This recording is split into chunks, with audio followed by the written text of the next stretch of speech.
오늘 말씀 함께 보겠습니다. 이스라엘의 모습을 보면 천상 드라마 주인공 같습니다. 드라마 주인공이 그렇잖아요. 하나 문제 끝나면 좀 얌전히 있어야 되는데 또 다른 문제로 달려 들어갑니다. 이스라엘이 그 문제가 해결됐으니까 이제 그 일을 하지 말아야 되는데 그 일로 또 들어갑니다. 이걸 요즘 애들 말로 뭐라고 하냐면요, 스불제라 그럽니다. 혹시 들어보셨어요? 스불제, 스스로 불러온 재앙이라는 뜻이에요. 별걸 다 줄이죠. 네, 스불제라고 요즘 애들이 이렇게 이야기합니다.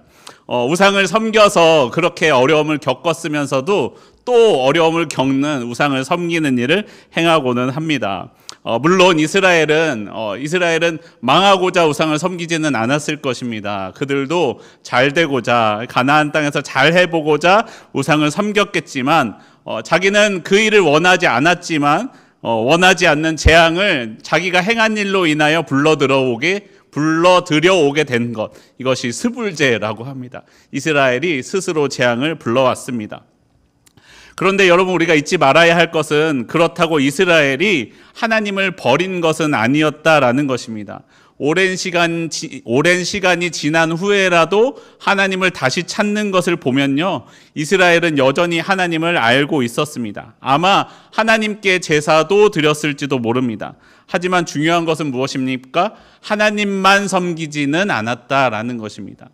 하나님만을 섬기지 아니하고 가나안 땅에서 잘 살기 위해, 농사를 잘 짓고 새 땅에서 잘 적응하기 위해서 하나님이 아닌 다른 신도 섬겼다라는 것입니다. 사실 이것은요, 다른 종교에서는 별다른 문제가 되지 않습니다. 오늘 본문에서도 모압 왕 에글론을 보시면 하나님이 은밀한 일을 왕에게 아뢰을 것이 있다라고 말하였을 때 그런 소리는 하지도 말아라 라고 하지 않고 무슨 이야기를 하려는지 일어서서 들으려고 했던 것을 보면, 다른 종교들은, 다른 민족들은 각각 다른 신을 인정하고 있었습니다. 오히려 그 신이 나에게 무언가 말해준다라는 것은 나를 인정했구나, 나를 왕으로서 대해주는구나 라고 생각하며 더 좋아했다라는 것이죠. 하지만 하나님은 우리에게 말씀하십니다. 오직 하나님만 섬겨라. 하나님이 아닌 것들과 함께 섬기는 그것은 악이다라고 성경은 우리에게 말씀합니다.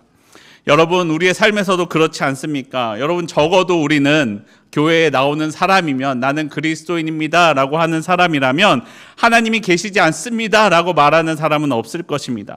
하지만 문제는 무엇입니까? 하나님을 믿는 우리 중에서도 하나님도 믿지만 내 삶에 다른 중요한 것이 있습니다 라고 할 때가 우리에게 문제가 됩니다. 하나님을 때로는 첫 번째로 두기도 하지만 때로는 다른 것들이 앞설 때가 있다는 것이에요. 그리고 그것을 전혀 이상하게 생각하지 않을 때가 있는 것이 우리에게 문제입니다. 여러분, 그렇기 때문에 사사기는 단지 과거의 사사시대 때에만 있었던 일이 아니라 어떤 믿음 없는 사람들의 이야기가 아닙니다. 바로 오늘날 나의 이야기이면서 우리의 이야기, 이 세상을 지금 살고 있는 사람들의 이야기라고 말할 수 있습니다. 이스라엘이 하나님 앞에 또 범죄하자 하나님은 모압 왕 에글론을 강성하게 하셨습니다. 그리고 사람들을 모아 이스라엘을 쳐서 종려나무 성읍을 점령하였다라고 말씀합니다. 여러분, 종려나무 성읍은 여리고성입니다. 신명기 34장에서는 이렇게 말씀합니다. 네겝과 종려나무의 성읍 여리고 골짜기 평지를 소알까지 보이시고, 종려나무 성읍은 여리고성입니다. 여리고성이 어떤 곳입니까? 하나님께서 이스라엘을 인도하셔서 가나안 땅에서 점령했던 첫 번째 성입니다. 얼마나 의미가 있는 성입니까? 이스라엘은 큰 전쟁이나 피 흘림 없이 성을 도는 것만으로 여리고성을 점령했었습니다. 어떻게요? 하나님이 함께 하시기 때문에 가능했던 일이었습니다. 그런데 그 중요했던 그 성을 이제 이방 민족에게 빼앗겼습니다. 모압 왕은 강성해졌고 악한 세력은 힘을 모았습니다. 그리고 여리고성을 차지했습니다. 이스라엘은 모압 왕 에글론을 섬길 수밖에 없었습니다. 그것도 18년 동안이나 말입니다. 그러자 이스라엘이 하나님께 부르짖습니다. 하나님은 비록 하나님께 범죄하였던, 하나님만 섬기지 않고 하나님도 섬겼던 이스라엘이었지만 그들의 부르짖음을 들으셨습니다. 그리고 한 구원자를 보내주십니다. 그것이 바로 오늘 본문의 주인공 사사 에훗입니다. 하나님께서 세우신 사사 에훗에 대해서 함께 보시겠습니다. 오늘 본문 3장 15절 말씀 함께 조금 길지만 한 목소리로 다시 한번 읽어보겠습니다. 15절입니다. 시작. 이스라엘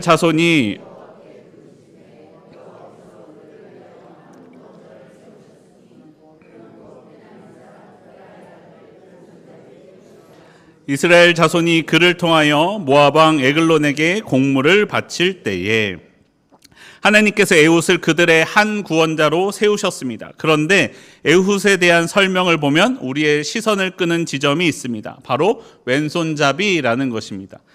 지금도 왼손잡이는 매우 희귀합니다. 여러분 혹시 왼손잡이 있으신가요? 자, 여기도 보면 하나, 둘, 셋, 세 분, 네 분 정도밖에 안 계신데 사실 전체 인구의 약 10%에서 12% 정도만 왼손잡이라고 합니다. 다수가 오른손잡이이다 보니 오른쪽이 보통 좋은 의미로 쓰입니다. 옳다, 오른쪽이 옳다라는 뜻으로 쓰이고 영어로도 오른쪽은 right, 옳다라는 의미를 가지고 있습니다. 왼쪽은 외다, 그르다라는 뜻을 가지고 있고 영어로도 left는 약하다, 어리석다라는 뜻을 가지고 있습니다. 여러분, 모든 사람을 존중해야 한다라고 하는 지금도 대부분의 시설은 오른손잡이를 중심으로 만들어져 있습니다. 마우스도 오른손으로 쓰고 글씨도 오른손으로 씁니다. 가위도 왼손잡이 아니신 분들은 모르겠지만 오른손잡이를 중심으로 만들어져 있습니다. 여러분, 지금도 그런데 하물며 당시 그 지역 중동에서는 왼손잡이에 대한 편견과 멸시가 더욱더 심했다라는 것입니다. 게다가 에훗을 이야기하는 왼손잡이의 원어의 표현을 보면 이렇게 이야기합니다. 이쉬 이테르 야드 예미노라고 하는데 이것은 무슨 말이냐면 오른손에 제한을 받는 사람이라는 뜻입니다. 오른손에 제한을 받는 사람. 이가 원래 왼손잡이였을 수도 있지만 오른손에 장애가 있어서 오른손을 쓰지 못하게 돼서 왼손을 쓰는 사람을 의미하기도 합니다. 여러분, 장애가 있다는 것은 또 무엇입니까? 장애가 있다는 것은 그 당시에, 여러분 지금 그렇다는 것이 아니에요. 그 당시에 사람들이 생각하기를 하나님의 저주를 받았다라고 생각하는 것이 장애였습니다. 사람들로부터 멸시와 핍박을 받기에 당하기에 딱 좋은 사람이 바로 이 에훗의 모습입니다. 그런데 여러분, 더욱더 아이러니한 것은 에훗이 베냐민 지파 사람이었습니다. 베냐민 지파, 벤야민이라는 뜻은 벤은 누구의 아들이라는 뜻이고 야민은 오른손이라는 뜻입니다. 오른손의 아들 지파의 왼손잡이 에훗이라는 것이에요. 여러분, 야곱이 베냐민을 자신의 힘이고 능력이라고 생각했었는데 오른손의 아들 지파에서 태어난 오른손을 잘 쓰지 못하는 왼손잡이 에훗, 이런 아이러니한 이름을 가지고 있었던 사람이 바로 이스라엘 지도자, 구원자로 세워졌습니다. 여러분, 에훗이 진짜로 이스라엘을 완전 지도하고 있던, 통치하고 있던 리더, 지도자였어서 그랬는지 아니면 다른 사람들이 곡물 바치러 가기를 싫어해서 그랬는지는 몰라도 에훗은 이스라엘의 대표로서 모압 왕 에글론에게 나아갑니다. 그리고 그 에훗을 통하여 하나님의 역사가 일어납니다.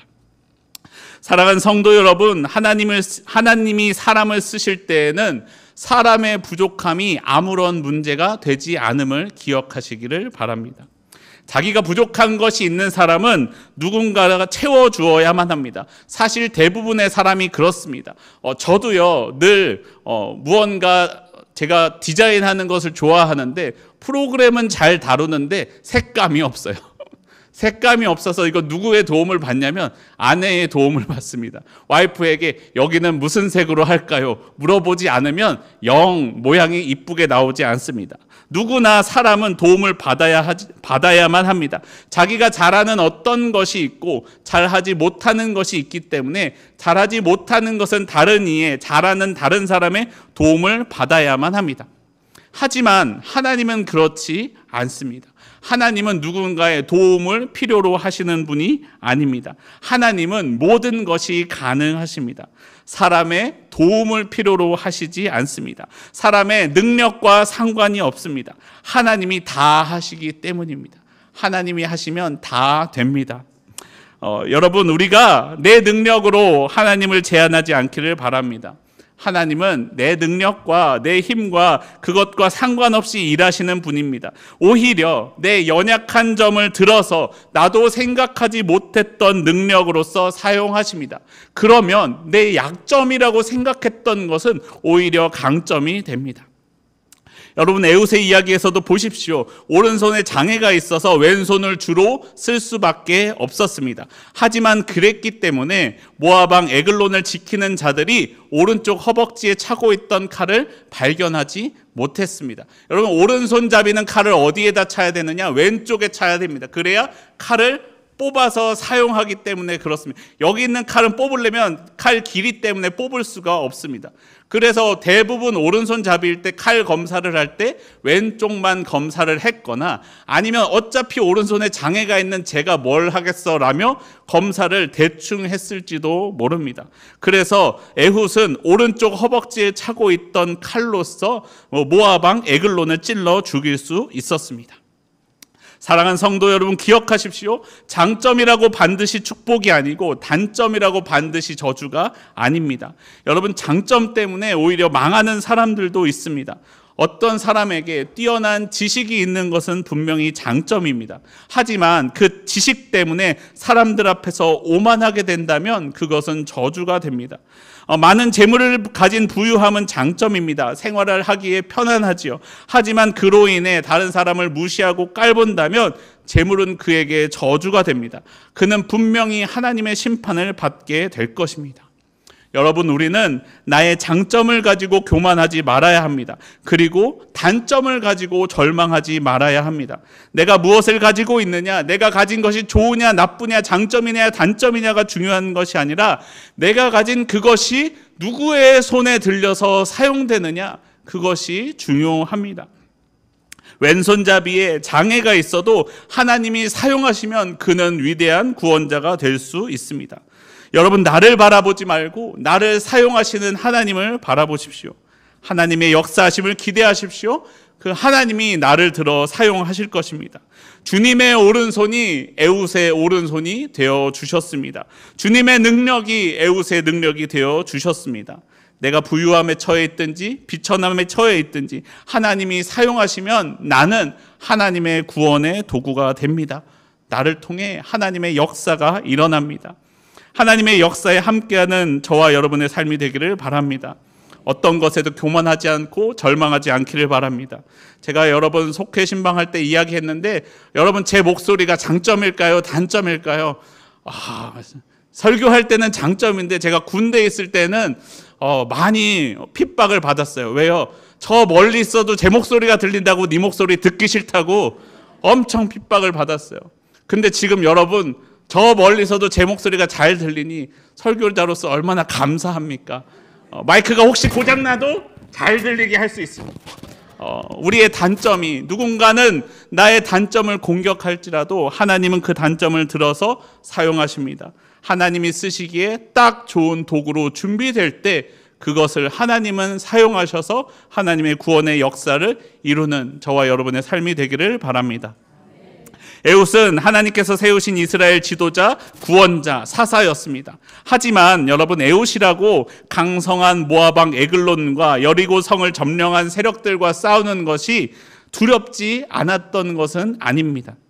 허벅지에 칼을 차고 곡물을 바치러 갔습니다. 곡물을 다 바쳤습니다. 그럼 이제 지금 죽여야 되는데 차마 이 칼을 꺼내지 못합니다. 그리고 거기서 그대로 돌아서 나옵니다. 칼까지 차고 갔는데 그대로 돌아서 나왔으니 얼마나 마음이 심란했겠습니까? 그래서 같이 곡물 바치러 왔던 사람들은 다 돌려보냅니다. 그리고 길을 돌면서 왜 나는 아무것도 하지 못했을까? 칼까지 차고 가서 나는 왜 그랬을까? 라고 돌아가며 길갈 쪽으로 걸어갔습니다. 그런데 그때 하나님의 역사가 일어납니다. 사사기 3장 19절 말씀 함께 보겠습니다. 사사기 3장 19절 함께 한 목소리로 읽겠습니다. 시작. 자기는 길갈 근처 돌 뜨는 곳에서부터 돌아와서 이르되,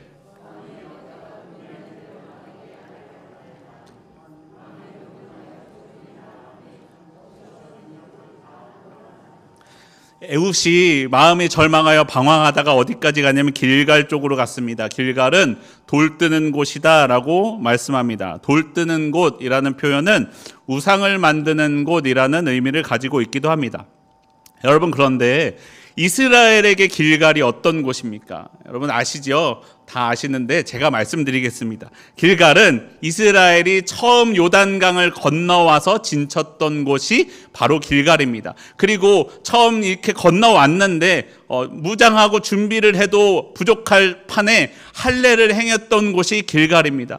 요단강을 건네주셨던 하나님을 기억하며 요단강 바닥에서 건진 돌을 세웠던 곳이 길갈입니다. 그래서 여호수아 4장 20절에서는 이렇게 말씀합니다. 여호수아가 요단에서 가져온 그 12돌을 길갈에 세우고, 12돌을 길갈에 세우고 그것을 보고 우리를 인도하신 하나님을 기억하자라고 했던 곳이 바로 길갈입니다. 과거에 하나님의 역사를 기억했던 곳, 하지만 지금은 우상 만드는 곳으로 바뀌어버린 곳이었습니다. 모압 왕 에글론이 이스라엘의 여호와 신앙을 흐트러뜨리고자 우상을 만드는 곳으로 세웠는지, 아니면 이스라엘이 그 신앙을 지킬 힘도 영적인 투쟁심도 그런 마음이 아예 없어져서 흐트러져서 그곳이 우상 세우는 곳이 되었는지는 정확히 알 수는 없지만, 우리가 알 수 있는 것은 그곳이 분명히 영적인 의미가 있는 곳이었다라는 것입니다. 그곳에서 에훗은 변했습니다. 에훗은 용기가 없어서 자신의 마음이 절망하여 돌아갔는데 그곳에서 하나님을 만났습니다. 여호수아와 함께했던 가나안 정복 전쟁을 기억했습니다. 이스라엘이 여리고성을 자신들의 힘으로 점령한 것이 아니었던 것을 기억했습니다. 그곳에서 다시 하나님을 만나고 영적인 힘을 회복했습니다. 용기를 얻어가지고 나아갈 수 있었습니다. 다른 여러 사람과 함께 할 때도 갖지 못했던 그 용기가 하나님을 만나고 나자 용기를 가지고 나아갈 수 있었습니다. 이제 걸음을 돌이켜 모압 왕 에글론에게 나아갑니다. 그리고 지혜를 발휘해 사람들을 물리고 에글론과 독대합니다. 에글론은 외형적으로 아주 강인한 사람이었습니다.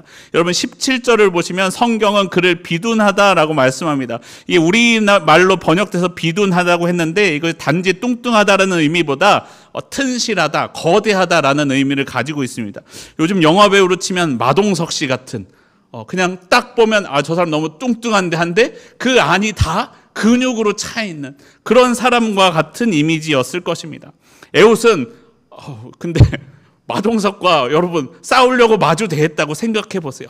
영화에서도 한 주먹 치면 슝슝 사람이 날아가는 그 사람과 마주 대했을 때 얼마나 두렵고 떨렸겠습니까? 그런데 그런 사람과 마주 대하고도 독대하고도 쫄지 않았다는 거예요.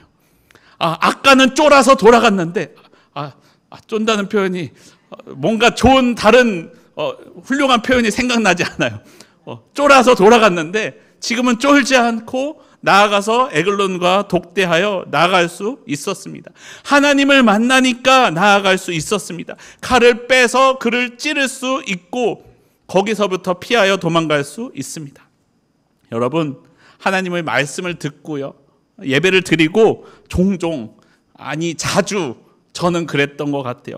오늘 이제 하나님의 말씀대로 살아야지 하고 나아가서 교회 밖으로 나아가면 어떻습니까? 세상으로 나아가면 그것이 잘 되지 않을 때가 많이 있습니다. 사람이 두렵고 돈이 두렵습니다. 이 일이 나를 어떻게 해버릴 것만 같습니다. 말씀대로 살고 세상 원리대로 살지 않으면 내게 큰일이 닥칠 것만 같습니다. 세상에 쫄아서 세상 사람들처럼 살고 세상 사람들처럼 선택하고 세상 사람들과 다를 것이 없는 내 모습이 얼마나 부끄러워 보였는지 모릅니다. 여러분, 그럴 때 하나님께로 나아가십시오. 한번 쫄았다고 포기하지 마십시오. 한번 쫄았다고 포기하지 말고 하나님을 다시 만나고 다시 용기를 얻어 다시 결단하여 세상으로 나아가십시오. 하나님이 그 일 가운데 함께 하실 것입니다. 여러분, 중요한 것은 꺾이지 않는 마음. 요새 인터넷에 많이 도는 말이죠. 한번 꺾였더라도 다시 일어서면 됩니다. 다시 도전하면 됩니다. 나 혼자서는 되지 않았던 것이 예수님과 함께 하면 됩니다. 한 번은 안 됐던 것이 2번 하고 3번 하고 4번 하면 됩니다. 여러분, 작심삼일은 한 번 3일 만에 포기했다고 하지 말고 작심삼일을 100번 하면 300일 동안 나는 그 마음을 다시 지킬 수 있습니다. 포기하지 않으면 언젠가는 됩니다. 갈라디아서 6장 9절은 우리에게 이렇게 말씀합니다. 우리가 선을 행하되 낙심하지 말지니 포기하지 아니하면 때가 이름에 거두리라. 포기하지 아니하면 거두게 됩니다. 사랑하는 성도 여러분, 선을 행하되 하나님의 뜻을 행하되 포기하지 마십시오. 한 번 해봤는데 잘 안 되던데요 목사님 하지 마시고, 한 번 해서 안 되면 2번 하십시오, 3번 하십시오, 10번 하시고 100번 하시고, 용서를 그렇게 하는 것처럼 우리의 선을 행하는 결단도 그렇게 해보십시오. 1년을 해봤는데 안 되면 2년도 해보고 10년도 해보고 30년도 해보십시오. 그러면 때가 이르면 그것이 반드시 이루어지게 됩니다. 거둘 날이 다가오게 됩니다. 우리가 포기하지 아니하고 선을 행하여 거두는 저와 여러분의 삶이 되기를 바랍니다. 여러분, 에훗이 모압 왕 에글론을 죽였습니다. 그리고 그 몸을 잠시 피했다가 이스라엘 사람들을 데리고 왔습니다. 그리고 이스라엘이 모압 사람들을 내쫓기 시작합니다. 조금 길지만 사사기 3장 27절과 8절 말씀 우리 함께 한 목소리로 읽어보겠습니다. 27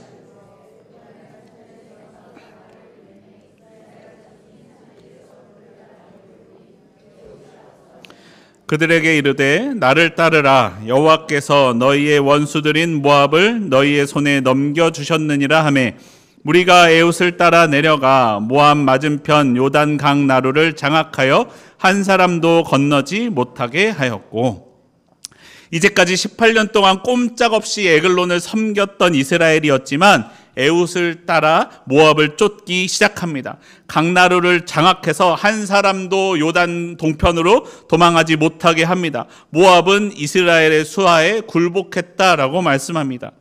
여러분, 이스라엘이 에훗을 따를 때 승리할 수 있었습니다. 왜냐하면 에훗은 하나님께서 이스라엘에 세운 구원자였기 때문입니다.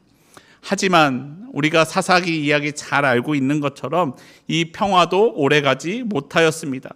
사사기 3장 30절은 이렇게 말씀합니다. 그날에 모압이 이스라엘 수하에 굴복함에 그 땅이 80년 동안 평온하였더라.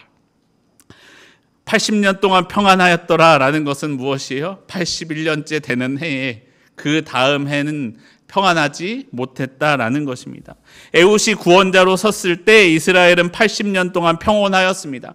여러분, 물론 80년이 짧지는 않은 기간입니다. 하지만 분명한 것은 구원자 한 사람의 능력에는 한계가 있다는 것입니다. 몸의 한계가 있고 나이의 한계가 있습니다. 아무리 강인한 사람도 언젠가는 늙고 힘이 약해지며 병들고 죽게 되어 있습니다. 그래서 성경은 우리에게 끊임없이 한 구원자를 소망하게 합니다. 하나님이 보내신 구원자, 영원히 늙지도 죽지도 않는 구원자를 소망하게 해줍니다. 바로 우리 주 예수 그리스도이십니다. 이스라엘이 에브라임 산지에서 나팔을 부는 에훗을 따랐을 때 승리했습니다. 그와 같이 우리도 예수님을 따를 때 승리할 수 있습니다. 이스라엘로서는 할 수 없었던 일이 에훗과 함께할 때 할 수 있었습니다. 나로서는 할 수 없는 그 일이 예수님과 함께하면 됩니다. 이스라엘로서는 이룰 수 없었던 평안이 에훗과 함께할 때 80년간 평온하였습니다. 그와 같이 내가 예수님과 함께할 때 나의 삶에도 평온이 찾아오게 됩니다. 그리고 사람 구원자 에훗은 80년간 평온하게 해주었지만 우리 주 예수 그리스도께서는 나의 구원자가 되사 나를 영원한 평안으로 인도해 주실 것입니다. 사사기는 반복해서 앞으로도 여러 번 나오겠지만 인간 구원자를 통하여 하나님의 구원자 메시아를 바라보게 해줍니다. 우리에게 영원한 구원자 메시아 그리스도가 필요함을 깨닫게 해줍니다. 하나님은 우리에게 그 구원자를 보내주셨습니다.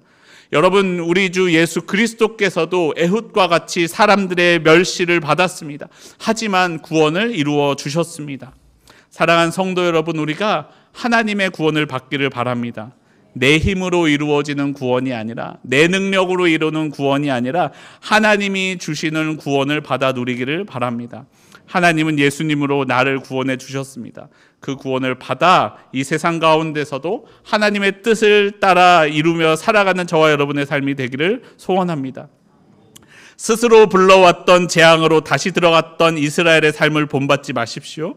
에훗과 같이 돌이켜 하나님을 만나고 돌이켜 다시 하나님의 뜻대로 살기로 결단하는 삶이 되기를 바랍니다. 나의 연약함과 나의 부족함과는 상관이 없습니다. 하나님이 이루실 것입니다. 하나님의 구원자 우리 주 예수 그리스도와 함께 이 세상에서 승리하며 평안을 누리는 저와 여러분의 삶이 되기를 소원합니다. 하나님께서 여러분과 함께 하실 것입니다.